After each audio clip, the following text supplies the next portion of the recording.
Yeah, good afternoon, everybody. Extremely happy to be here and also to open the part of digital health, because one thing is for sure, digitalization is changing and needs to change our health systems. And the question is, why? As already said in my introduction, I've worked quite a bit all over the globe, and I can say I'm here now in Germany for around 6 months, that the German health systems is well positioned. However, we do have also here in Germany our challenges.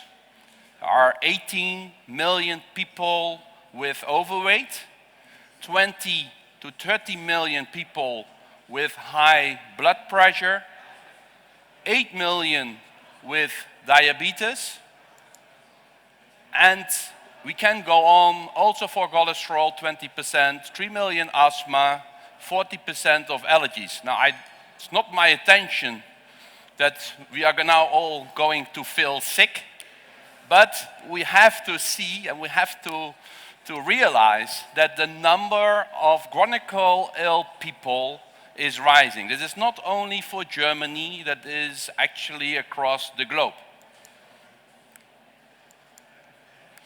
On the other hand, what we see, and that is maybe specific also for Germany, we see that a lot of hospitals are operating with losses. In Germany, this is around 40%. And if I talk about hospitals, it's not, let's say, the small hospitals in the smaller cities. We're also talking here about the bigger university clinics. And the third part, and then I stop with a little bit the negative part of my presentation, we see also that the demographical change has a lot of impact. We see that we will have more elderly people. We also see that at this point of time, out of the 3 employees working, there's on the other hand 1 person who's retired. And that will actually change from 2 versus 1. And also specifically for Germany, we see that the population will decline. And then the key question, and maybe is a little bit of a Dutch question because I'm Dutch, is who is going to pay? Who is going to pay for all this? Because we need structural changes in our healthcare system. We see here some figures from around the globe. If we look now in Germany, it's around 11% of GDP. If we don't take any measures, if we don't look for new opportunities, it will easily go to 17% in 2030 and 26% in 2050. That's the negative part. However, we do have personalization and digitalization, and that is really changing our life. I've been here the whole day, and it is really inspiring to see what it's all possible. But it's also interesting to see that people say, okay, we have made a lot of changes over the last 5 years, 10 years, but the biggest changes are still to happen. And I also believe in the whole healthcare systems. When we talk about digitalization, it is just starting. We need to use digitalization, the digital opportunities, to clearly improve our healthcare systems. And there's also that it's not that we have to, people are also open for it. We see that more and more apps are available in healthcare. And also a lot of studies, also in studies, also in Germany, has seen that more than 50% find it very, very important that they will get personalized treatment. So where everything is getting connected, our answer also with Philips is that we really need to look to the health continuum. And what does it mean? It is a quite big shift. So that means also not that we have to look first as the patient, we have to just look actually to the person. We have actually to look to the person as a consumer for the health systems. And in order to all the challenges what we have, there must be much more focus on healthy living and prevention, and on the other hand also the ambulatory care and home care. If we are not making these measures, then, that I've shown in the previous slide, we will not manage the cost, and especially we cannot guarantee the good service we have of today. And in this health continuum, digital health systems, the IT systems, e-healthcare, what we call within Philips our digital suite, our health suite digital platform, HSTP, will play an important role. It will link healthy living, prevention, diagnosis, treatment, and home care together. You see there as a symbol the cloud, but it's not actually nor just a symbol. That means it will also be all cloud-based. And we are already talking here in Germany. We are talking already here with some federal states for what can we do to really link the whole healthcare system also in a federal state, in a Bundesland. So how can we link the data of university clinics with smaller clinics, with GPs, with rehabilitation centers, with pharmacies? That is what we need to have. Wouldn't it be great if we just have this thing with our app where we have all our data stored? How often is it? And I know from a lot of people that we have treatment with 9 different doctors and that the doctors don't have all the data available. Here a little bit data, there a little bit data, there a little bit data, data everywhere. And if we say data everywhere, it means actually data nowhere. If I give an example of my mother, she is 85, diabetes. So she gets also home care. So every day her sugar level is being written down with pen and paper. When I see it, I was thinking, why not with a stone and hammer? Then if she has a problem, she goes to the hospital. All the treatments start from scratch. Data nowhere. That is what we need to change, and that is our challenge, but that's also our opportunity.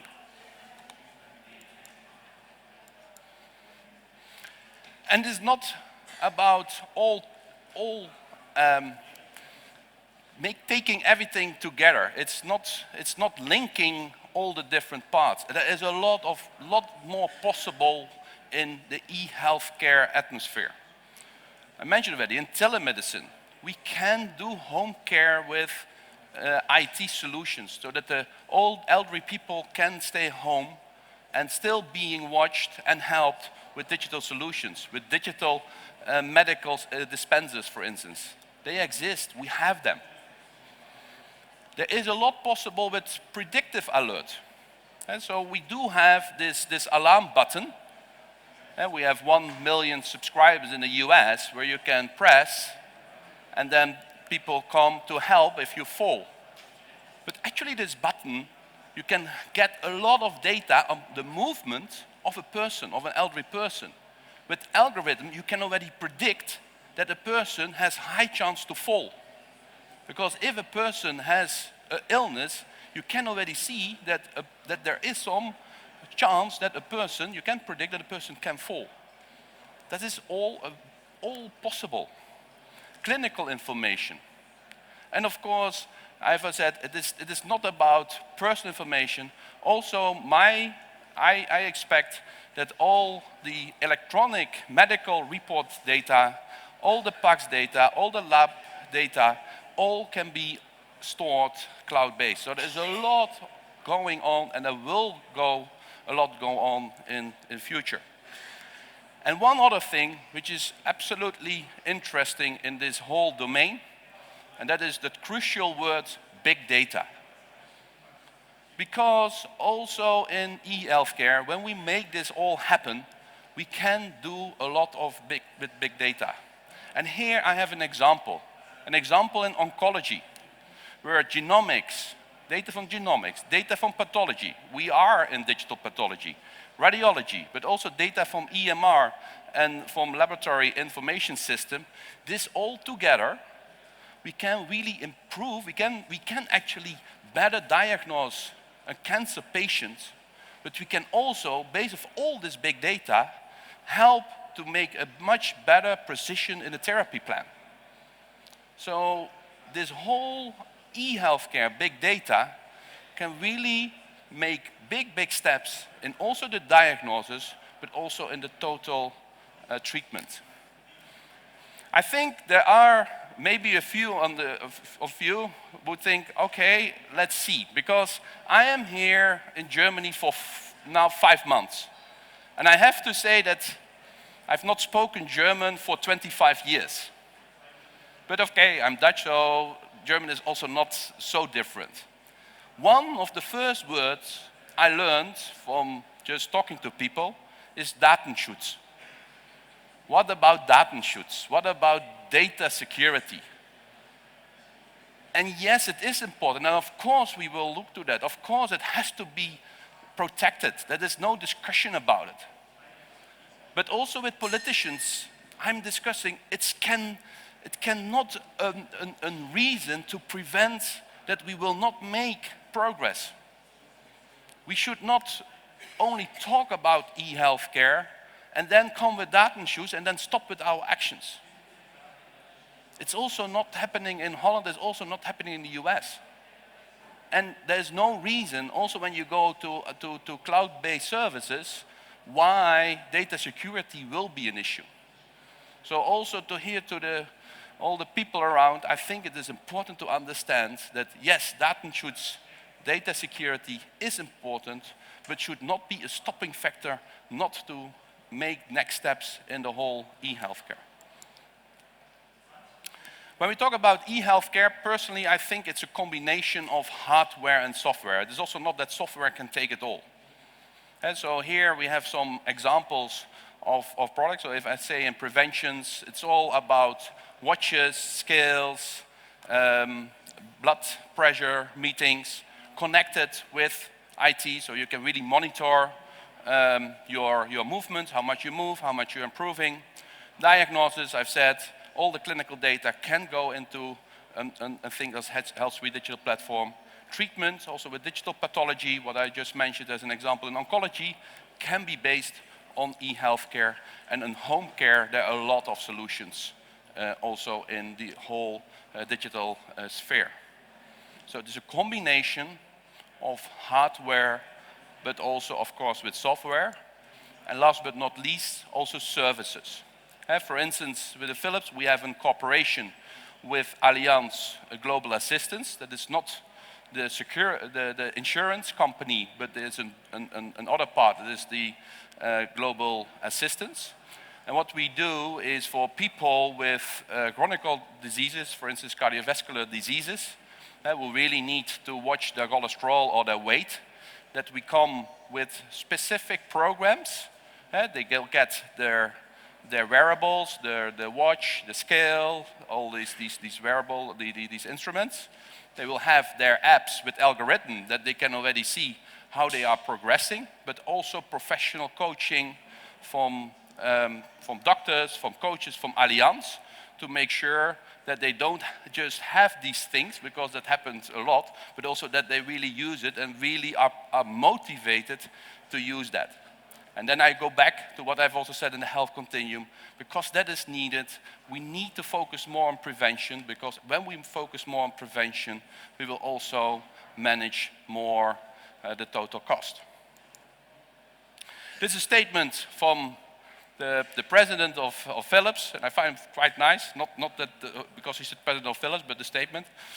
Healthcare should not be seen as a cost, because we're talking many times as a cost that needs to be minimized, but really as an investment, as an opportunity that needs to be optimized. And there are a lot. Thank you so much.